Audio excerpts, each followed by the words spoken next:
Welcome to the Jill on Money Show. It's Thursday, December 26th. It's Boxing Day. So happy Boxing Day to all who celebrate. This is the program that continues to help you make better financial decisions for yourself, whatever's going on. So if you've got a question, if you've been thinking about your own financial life or some big event that's coming up, just get in touch with us. Go to JillOnMoney.com, click the Contact Us button, write us a note, and let us know if you'd like to join us on the air live. That is what Casey did. Casey's on the line with us from Idaho. Hi, Casey. How are you? I'm good. How are you, Jill? Doing great. What can we do for you today? I just am a little nervous about my husband retiring and want to make sure that what I'm looking at is correct. Are you nervous because you don't want him around? Oh, no, we do well together. My mother was like, wait, you're going to stop? No, I don't want that. Okay. So how old are you guys? I'm 55 and he is 61. Okay. Do you guys both work full time? He does. I work part-time. Okay. How much does he earn right now? He is about 69,000. And how about your part-time work, Casey? I bring home about 30,000. All right. And on that combined income, 30 and you're 69, how is your cash flow? Do you feel okay? Yes. Oh, I like yes. That's good. Will your husband be entitled to a pension? Yes. Tell me about the pension. His gross will be 2316. I figured with taxes out, he'll be bringing home about 1,900. Okay. And will you keep working part-time, Casey? Yes, for 6 more years. Oh, you got that. You're on it. What about his health care? Will he be entitled to get some health care between age 61 and 65? Yes, I will put him on mine. Ah, that's the 6 more years? Yes. Oh, boy. But wait a minute. In 6 years, you'll also need health care. I will. I work federal government. So at 62, when I retire, I will be able to keep both of us on the insurance. Will you be entitled to a pension also? Yes, I don't know a lot about it yet, but I'm assuming it's going to be very minute. Okay. And you guys, in terms of so it's his retirement now, like the end of this year, or has this been decided already, or are you thinking about it? We're planning on May of next year. So after he turns 62. Okay. Now, in addition to the pension, will he ultimately be able to collect Social Security, and will you be able to collect Social Security? Yes, both will. Okay. And so can you give us the Social Security benefit at your full retirement age? His at 67 is 2,250. Mm-hmm. Mine is 1,459. Okay. I love you got these. This is like, you got it. You're on it, girl. Yes. So do you guys have grown kids? We have 8. What? Between the two of us. It's a second marriage. I don't even know what to say. 8 children, and they're grown though, but everyone's okay? They are grown. Everybody's good. We have 23 grandchildren and 1 great-grandchild. Oh, it's like the Brady Bunch. Oh Yes. My goodness gracious. It's great. Fantastic. And 1 great-grandchild. What's the great-grandchild call you? Not yet. Nothing. She's not talking. She'll call me grandma. Okay. Because, it's a very funny thing getting that name. Like, who's grandma, who's Nana, who's this one. I have a friend who is a great-grandmother also, and her mother is. And so they call the great-grandmother Gigi. Oh, yes. That's kind of cute, right? Yes, it is. All right. So think about that, Casey. I see I've added one thing to your life. Yes. Casey, how much do you and your husband need to live on? What's your spending look like now? I figured with all of it, we're $2,500 a month. That's it? Yes. What are you worried about? Well, because it's not going to be I don't know. I just feel like it's not steady income, even though it's a pension. It's not the same. Well, wait a minute. It's better than a pension. Does he work for the federal government as well? No, he works for local. But it's a local pension. He'll claim it. They're not going to take it back from him. No. And does that have a cost of living adjustment attached to it? Yes. Oh my God. Okay. So take a deep breath. Tell us about the money you guys have saved in addition to all this pension and Social Security. Those streams of income are incredibly useful for funding this retirement. But what have you guys saved? So currently we have 138,000 in Roth between the two of us. he has a 401k of 42,000. When he retires, I've saved up the taxes, so we'll roll that into convert that to a Roth. Mm-hmm. We have about 3,000 in a brokerage. We're putting currently now 750 a month into that. That's kind of a sinking fund for cars and stuff. Yep. We have 42,000 in CDs and then about 40,000 in cash and bank accounts. Fantastic. Now, what about your home? Do you guys own your home? We do. How much would you say that that house is worth? The one that we're in, our place here is about 850,000. Is there a mortgage that remains on it? No. Oh, okay. And is there another home? Because is it the one that we live in here? Is there something else? Yes, we have another home that we're actually we're selling currently, and we should net about 450. Or I mean, excuse me, 140. Wait a minute. I like 450 better. Let's go back I to do that. too. Okay. So the second home, you're going to net, let's see, 140, you said? Yes. And so that 140 will get added to the brokerage account, essentially? No, we have work to do on our home here and some stuff. So probably about 80,000 of that will go to the brokerage. The rest of it will go into what we're doing in our house. Okay. I mean, that seems fair. All right. So I'm going to say 70,000 just because Okay. I always think that work projects always get bigger. So there'll be, so essentially there'll be about 75 grand by the, in the next few years, right? Yeah. Oh, yeah. Now, if he retires, right, you've got your 30,000 that you're earning. We have his pension benefit, and we know that that will cover your needs, but you're still going to be able to save that 750 a month, you think? Yeah, he's going to work part-time. I told him he Okay. needs to fund our Roths. Oh my God, until you're I so retire. mean. I love you. You're me. I don't have to do anything. What will his part-time income be? He just needs to make what you're saying, like make some 20, 25 grand so you can do the Roths? Exactly. Okay. Fantastic. Oh, and I do have a TSP also. Oh, did you forget about that? Tell me did. about it. Yeah. Okay. How much is so I in have yours? About 16,000 right now. Mhm. Probably not quite half of it is Roth, and the So, rest is just traditional. so I understand this, the TSP, you're putting money into that account right now, right? Yes, And yes. you're splitting it between the traditional and Roth. Is that what's happening? Yeah, I'm putting 15% in Roth and 3% in traditional. Okay. Do you have to do the 3% to get some sort of match or something? Why are we doing the 3% in traditional? Yes, they told me it was a match. They match Okay. both. They told me they match both my Roth and my traditional. So I just went up to the match on the traditional. Okay, that's fine. And so the game plan is husband retires in May. The 401k, the 42,000 in the 401k rolls in eventually. You're basically going to say, okay, IRA rollover, but then you're going to move it into the Roth. You're going to pay the tax that's due, right? You're going Yes. to make that conversion. Yes. Okay.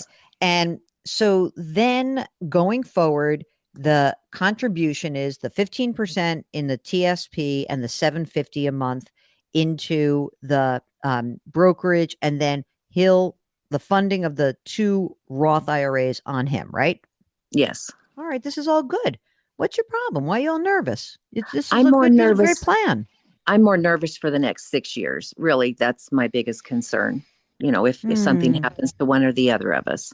Does his retirement plan, the pension, does it have a survivor benefit?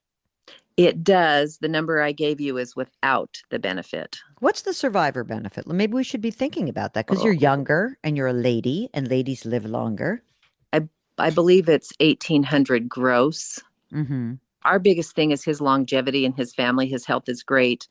His grandmother lived to 99. We have a second home on this property that has his parents living in it. So okay. We'll be here as long as they're alive. So, that 10 to 15 years or so. So Yeah. that's my biggest concern, is just to make sure we're okay in the middle of all of this. So you're feeling okay, because normally what I would say is, hey, let's take the survivor benefit, but you're not as worried about that. You'd rather get more money up front, understanding the risk. But are you saying to me that when the sale of the second home is not this other property on your property, right? That's a separate issue. That one is. So that'll Okay. be that money will be coming in No matter what. eventually. Yes. When you said 850,000 is the value of your home, is that your home plus the other home on your property? It is. It's all Okay. one place. Yep. Okay. And so you own that. And when they pass away, will whatever they have go to you and your husband, or is it split among a lot of people? Like, what's going to happen?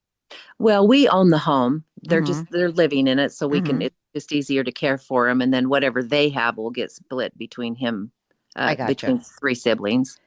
And do you think that if they were not with you, if they've passed away, would you think about selling this $850,000 property? Probably after I retire. Okay. But I mean, if it's they a weren't, if possibility. yes, Okay. It's like a nice little fail safe because that's a lot of money, obviously, a lot of your net worth tied up in the yes, house, right? yep. So and you could find something cheaper where you'd want to be in Idaho. Oh, very yes. Okay. So that's our fail safe. Okay.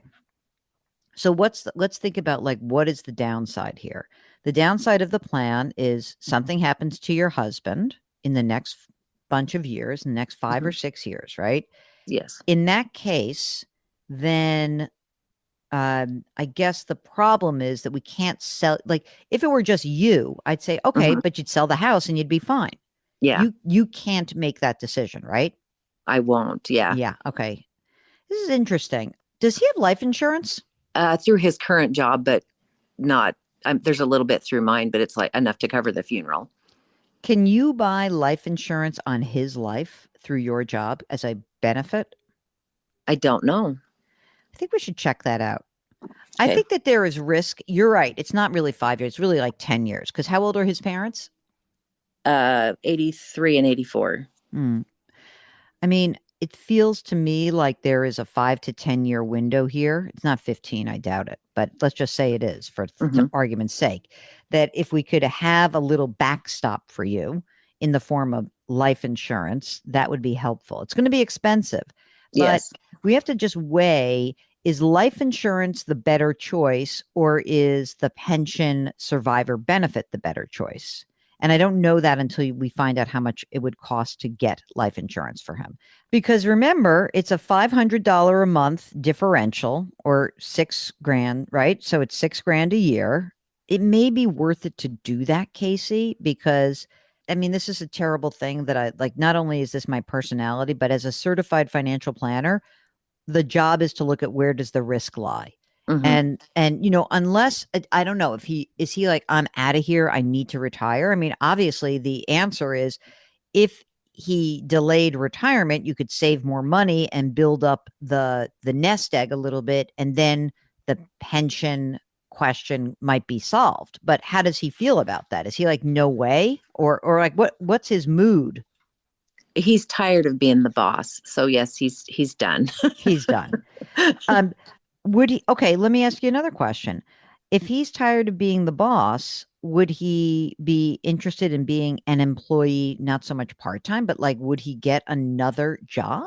I mean, then you're just like, ugh, you're then in the same, you're probably like in the same problem of like, I have to actually do this job, but not going to get compensated as much. Hmm. So, I mean, okay, so here's what I'm going to tell you. I think you're probably okay.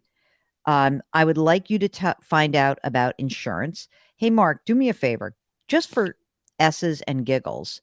We don't curse on our show. What would a 10-year term life insurance policy be for a 61-year-old guy? He's in good health, right? Yes. All right. So do a 62-year-old guy and get me not a lot, like a $500,000. What would that cost on an annual basis? I'll come back in a few. All right. Mark will be back in a few. Do you guys have your estate documents? I have them ready, but they're not signed yet. Why not? No excuses. There was a moment where I thought you were going to try to blow something by me, like just like No. throw some heat right by me, and I'd be like, "Oh, okay." I mean, it's a complicated estate because of 8 children and 23 Yep. grandchildren and 1 great grandchild. Yep. Which means for everyone listening, when you have a complicated second marriage, it is incumbent upon you to actually get this done. I just, it's going to make everyone happy. How long have you guys been together? 11 years. We've known right. each other longer, but together 11. Okay, so this is like it's a long-term relationship. No one has hurt feelings anymore. We're moving on, right? Let's get Yes. this down on paper. Truly.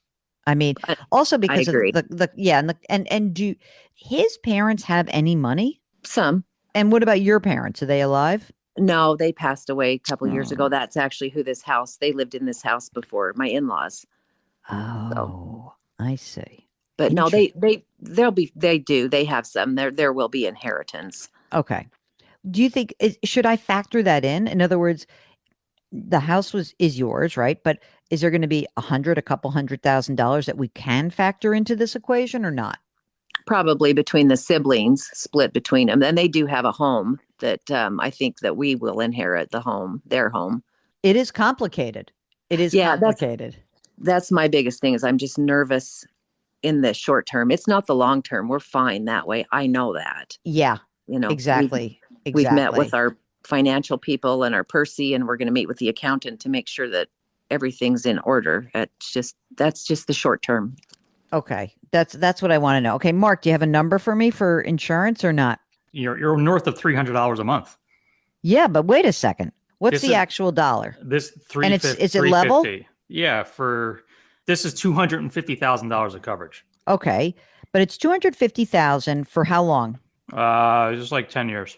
Okay. 10-year. So can I just put this? This is why I want to have the conversation.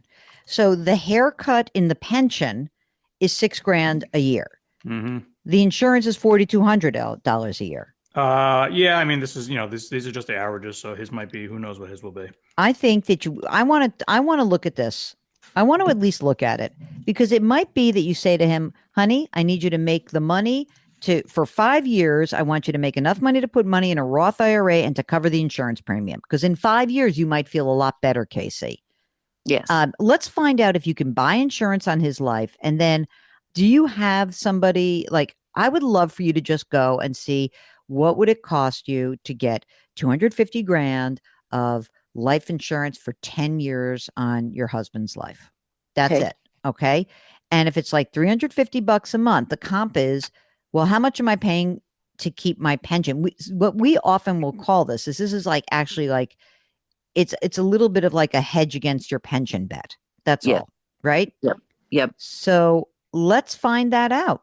Let's find out what the differential is. And if it's too much, you might be like, I'm rolling the dice. I don't care. We'll be fine. And it's probably going to be fine. I'm just making sure that it is the most efficient way to give you some comfort in the process. Yeah. Make sense? Makes sense. All right. That's it. That's what I got. Anything else for us? No, I think that actually helps, makes me feel a little bit better. Oh, good. Excellent. We want to make you feel better. Give us a holler when you get that information because I would love to know what it is. It's so interesting to me. Hey, gang, if you're listening to this, you got to understand that these are the kind of the weird questions that you should be asking yourselves. Like, hey, what do I give up when I get a pension benefit that is just based on my life? And what's the way to insure against that loss? And if you can't figure out the questions to ask, we're here for you. Go to our website, JillOnMoney.com, click the Contact Us button, write us a note, and of course, let us know if you'd be willing to come on the air. While you're on the website, don't forget to sign up for the free weekly newsletter. You can subscribe to us on the Odyssey app or wherever you find your favorite podcasts. Do me a favor, do something nice for someone else today. Change your work, change your wealth, change your life. Thank you for listening. We'll talk to you tomorrow.